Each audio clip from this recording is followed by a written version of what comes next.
Pirang aldaw antes ang kralasehan may nagkapira pang naghabol sa pagbakal nin school supplies. Presyo kan mga gamit sa eskwela pirang aldaw antes ang kralasehan. Aramon ta sa pagtutok live ni Chris Novelo. Chris?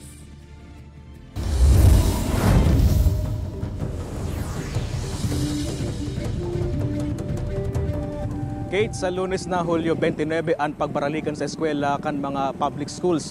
Kung kaya ang mga madiskarte moms and dads last minute na sa pag-shopping nin mga gamit sa eskwela.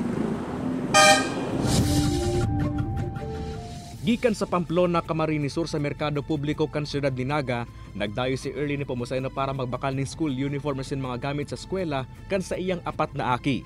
Pagkakasyon subot niya ang 2,000 pesos na budget para sa mga school supplies kayaan sa iyang diskarte. Pili na lang po ng mga mura-mura, tapos kung sakali makatawad-tawad pa man. Siring ni Early sa pareho Merkado Publiko man pinili na mamakalin mga gamit sa eskwela ni Tatay Vicente kan Banoan ning Bula, daraan sa iyang 1,500 pesos na budget na kinita sa pagkopra.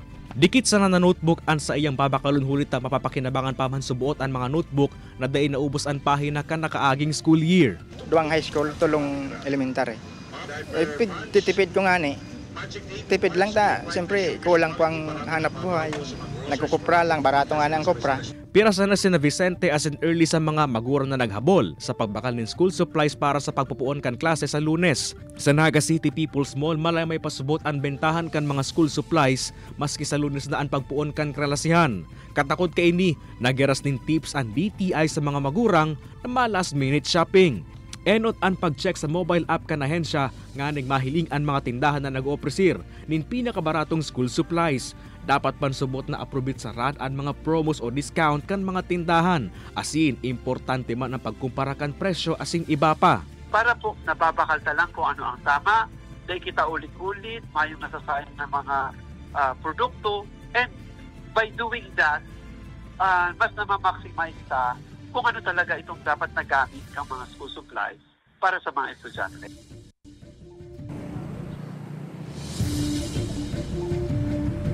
Kate, susungani sa nakaulit ang pirang mga paratyenda, pwedeng sa aga o hasta sa Domingo ang pagruso kan mga last minute shopping na mga mabakal nin mga school supplies. Bantinido man subot ang presyo kay ini asin dain na mahiro pa. Pigserto man subot kan mga manufacturers sa Department of Trade and Industry o DTI na may mantinidong supply nin mga school supplies na available ngunyan sa mga merkado. Kate? Alright, Jos Mabalos, Chris.